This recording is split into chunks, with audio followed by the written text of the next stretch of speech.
Olá, pessoal. Sou a professora Marta Cassari. Estamos no módulo Legislação. Hoje nós vamos dar continuidade à videoaula número 15. Nós estamos trabalhando o Estatuto da Pessoa com Deficiência. Então, eu fiz um planejamento para vocês bem legal, porque esse estatuto é muito longo.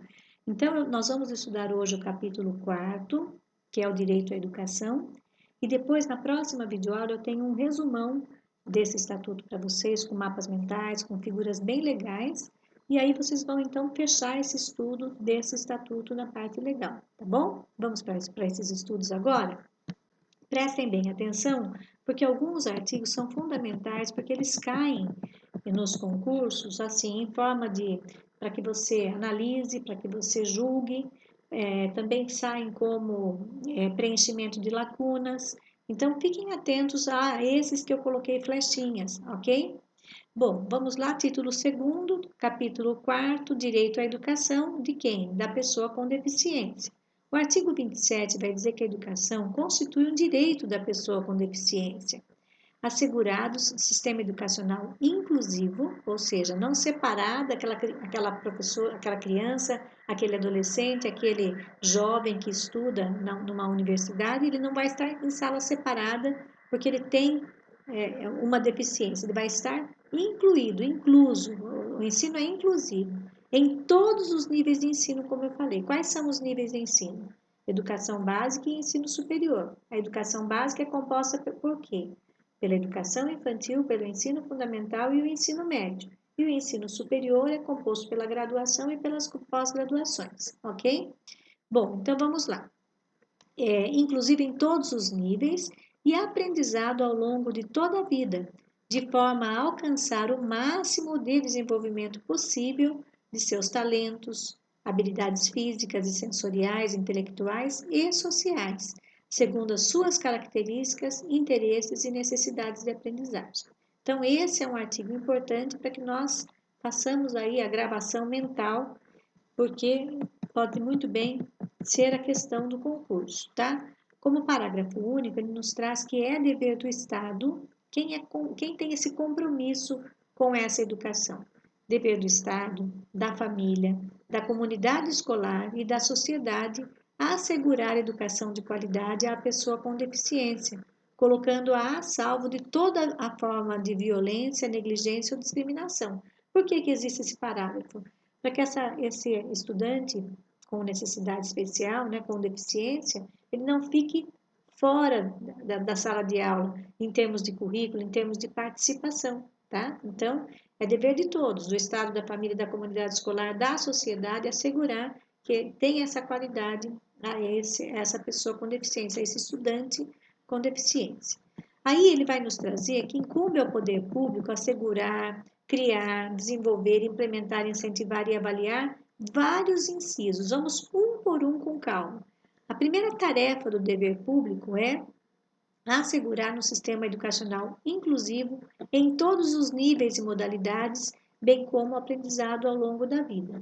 Níveis, como eu falei, em educação básica e ensino superior, e modalidades, entendo que eles quiseram se referir aqui àquelas modalidades que fazem parte da educação básica, ou seja, o ensino à distância, a educação quilombola, ensino técnico e profissional, a educação indígena. Entendo que eles quiseram dizer exatamente o que a lei apregou sobre modalidade, não? No inciso 2º, ele vai dizer que é dever do poder público o aprimoramento de sistemas educacionais, visando a garantir condições de acesso, permanência, participação e aprendizagem. Olha, 4 itens para você gravar: acesso, permanência, participação e aprendizagem. Por meio do quê? Da oferta de serviços e de recursos de acessibilidade que eliminem as barreiras e promovam a inclusão plena. Ou seja, aprimore, mas dê ferramentas para que esse estudante possa ter acesso, permanecer, participar ativamente e aprender de fato, que é a missão da escola, né? No inciso 3º, ele vai nos dizer que o projeto pedagógico que institucionalize o atendimento educacional especializado é dever do poder público, assim como os demais serviços e adaptações razoáveis para atender às características dos estudantes com deficiência e garantir o seu pleno acesso ao currículo em condições de igualdade, promovendo a conquista e o exercício de sua autonomia. Então, o objetivo desse trabalho todo, desse estatuto, é que ele tenha direitos, a pessoa com deficiência tenha direitos e adquira de fato o exercício de sua autonomia. Portanto, esses projetos pedagógicos têm que prever já esse atendimento educacional especializado, a gente entende que são as salas do AEE nessas escolas, para que esse estudante tenha, então, essa plenitude de condições de igualdade com os outros alunos que não têm a deficiência, ok? Bem, como inciso quarto, nós temos a oferta da educação bilíngue em Libras como primeira língua e na modalidade escrita da língua portuguesa como segunda língua. Então, se cair no concurso, qual é a obrigação dentro da educação do poder público? A oferta de educação bilíngue em línguas como primeira língua e em língua portuguesa na segunda língua, na modalidade escrita, ok? E em todas as escolas e classes bilíngues devem ser também nas inclusivas, tá? Bem, e daí? No inciso quinto, ele vai dizer que a adoção de medidas individualizadas e coletivas em ambientes que maximizem o desenvolvimento acadêmico e social dos estudantes com deficiência, favorecendo o acesso, a permanência, a participação e a aprendizagem em instituições de ensino. Então, tem que olhar de fato a deficiência de cada um e de todos, para que ele tenha então esse pleno desenvolvimento acadêmico. Como inciso sexto, nós vamos ver que o poder público é também responsável por trabalhar e investir em pesquisas voltadas para o desenvolvimento de novos métodos e técnicas pedagógicas, de materiais didáticos, de equipamentos e de recursos de tecnologia assistivas. O que é mesmo tecnologia assistiva? Tecnologia assistiva são todas as formas tecnológicas que dão facilidade para a pessoa com deficiência poder, por exemplo, ter acesso a recursos aumentativos, porque ele não tem a visão apropriada, então, ou mesmo essa comunicação alternativa no que diz respeito ao braille, tá? Que mais? Ter recursos de acessibilidade no seu computador, controle remoto, para que ele possa ter acessibilidade para mexer com uma janela da sala de aula, assim como qualquer aluno, ter recursos de facilidade para ele ter acesso a quadro negro, outros recursos também que sejam acessíveis do ambiente, tá? E finalmente também esses sistemas todos arquitetônicos de construção dos prédios, que eles não tenham barreiras. Então, essa acessibilidade que facilite, pode ser até um elevador, né? Uma tecnologia assistiva para que ele possa subir para o andar superior para ter suas aulas. Então, muitas pesquisas para que ele possa, o estudante possa ter acesso a esses materiais didáticos. No inciso sétimo, ele vai falar para a gente que é dever do poder público o planejamento de estudo de caso, ou seja, caso por caso, de elaboração de um plano de atendimento educacional especializado para este caso, para aquele caso e para todos os casos, de organização de recursos e serviços de acessibilidade e de disponibilização e usabilidade pedagógica de recursos de tecnologia assistiva. Então, cada estudante que está entrando naquele sistema, então a escola deve verificar desde a matrícula, né, qual é a deficiência que ele vem com ela e trabalhar aí, fazer o planejamento de como é que essa acessibilidade a todo o processo educacional vai ser possível para ele. E essas providências são do dever do poder público. No inciso oitavo, ele vai dizer que a participação dos estudantes com deficiências e suas famílias nas diversas instâncias da comunidade escolar, assegurando o quê? Que vão fazer parte da gestão democrática também, está subentendido, tá? Aqui, o inciso nono vai dizer que é dever do poder público a adoção de medidas de apoio que favoreçam o desenvolvimento dos aspectos linguísticos, culturais, vocacionais e profissionais, levando-se em conta o talento, a criatividade e as habilidades e os interesses do estudante com deficiência. Está bem claro? No inciso 10, nós vamos ver que o poder público é responsável pela adoção de práticas pedagógicas inclusivas nos programas de formação inicial e continuada de quem? dos professores e de oferta de formação continuada para o atendimento educacional especializado, ou seja, essas AEE, as salas AEE das escolas existentes naquele município, naquele local. O inciso 11 vai nos dizer que é dever do poder público a formação e disponibilização de professores para o atendimento educacional especializado, ou seja, para essas AEs, de tradutores e intérpretes de Libras e de guias e intérpretes e de profissionais de apoio, ou seja, é dever do poder público essa oferta. No inciso 12, nós vamos ver que a oferta do ensino de Libras, do sistema Braille e do uso de recursos de tecnologias assistivas, de forma a ampliar habilidades funcionais dos estudantes, é dever do poder público, promovendo assim a sua autonomia e participação. Também é dever do poder público o acesso à educação superior e à educação profissional e tecnológica, em que condições? Em igualdade de oportunidades e de condições com as demais pessoas, ou seja, não ter barreiras para que ele tenha acesso a esse ensino superior ou à educação profissional e tecnológica. Também é dever do poder público a inclusão em conteúdos curriculares, em cursos de nível superior e de educação profissional e tecnológica, de temas relacionados à pessoa com deficiência nos seus respectivos campos de conhecimento. Então, tem que estar inserido no currículo esses temas para que os alunos do ensino superior discutam, até compreendam esse estatuto, para que cada vez mais o respeito à pessoa com deficiência seja efetivado no território brasileiro.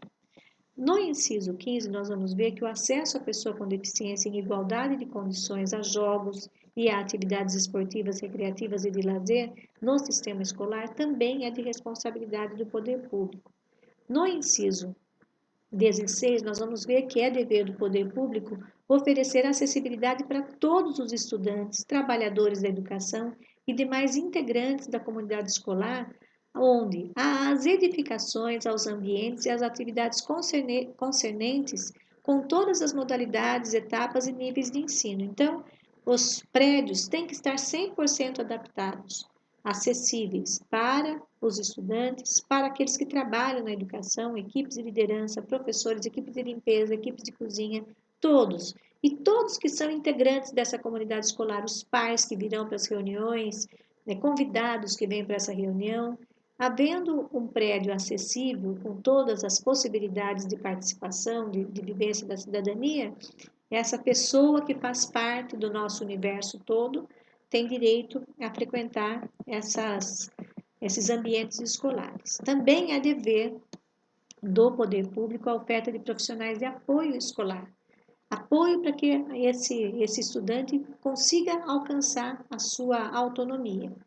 É também dever do poder público, de acordo com o inciso 18, a articulação intersetorial, ou seja, trabalhar com outros setores da sociedade organizada para que haja essa implementação das políticas públicas. Daí vem o parágrafo 1º aqui, muito importante, dizendo, olha, não é só para as escolas públicas esses direitos, né? Não são só para as escolas públicas. As instituições privadas de qualquer nível ou modalidade de ensino, ou seja, escolas particulares, de educação infantil, de ensino fundamental, de ensino médio, de ensino superior, aplica-se obrigatoriamente o disposto nesses incisos que acabamos de ler, sendo vedada a cobrança de quaisquer valores de suas mensalidades, anuidades ou matrícula por conta dessas necessidades. Então, se o prédio tem que ser acessível, não se cobra mais do aluno. Se tem tecnologia assistiva, não se cobra mais do aluno. Tudo o que for ser oferecido para as pessoas sem deficiência serão oferecidos também à pessoa com deficiência e a obrigação dessas instituições privadas oferecer sem custo a mais nessas mensalidades e anuidades. Ficou claro? No parágrafo 2º, ele vai nos dizer que a disponibilização de tradutores e intérpretes de Libra, a que se refere o inciso 11, deve observar o seguinte, vamos ver como é que é o perfil desses tradutores de Libras, né? Eles devem ser atuantes na educação básica, né? Aqueles atuantes na educação básica, perdão, devem possuir no mínimo o ensino médio completo e esse certificado de proficiência em Libras. Então, para atuar na educação básica, educação infantil, ensino fundamental e ensino médio, basta que esse intérprete de Libras tenha esse certificado de proficiência em Libras e tenham o ensino médio. Já os tradutores e intérpretes de Libras, quando estão na tarefa de interpretar salas de aula de recurso de graduação e pós-graduação, aí sim eles devem possuir o nível superior, com habilitação prioritariamente em tradução e interpretação de Libras, tá? É um artigo, um inciso novo que foi colocado aí nesse estatuto para melhor atender as necessidades da pessoa com deficiência.